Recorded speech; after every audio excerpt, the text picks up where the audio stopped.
શાળા શરૂ થવાને હવે ગણતરીના જ દિવસો બાકી રહ્યા છે ત્યારે વાલીઓ અને વિદ્યાર્થીઓ સ્કૂલની તૈયારીઓમાં વ્યસ્ત બન્યા છે.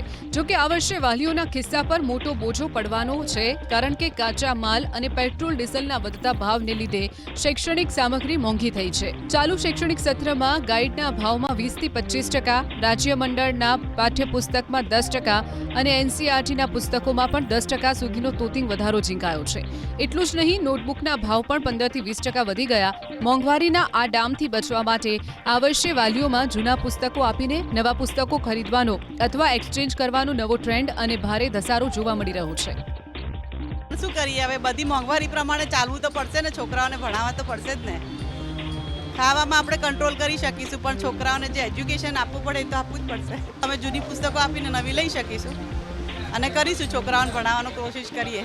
હા, બધું જ મોંઘું છે મેમ અત્યારે તો. એક તો ડીઝલ પેટ્રોલનો ભાવ વધારો, બીજું માલ જે બહારથી કાચો માલ કાગળ માટે આવતો હતો એ આવતો બંધ થઈ ગયો, ઓછો આવવા માંડ્યો, એને સૌ ભાવ વધારો થયો.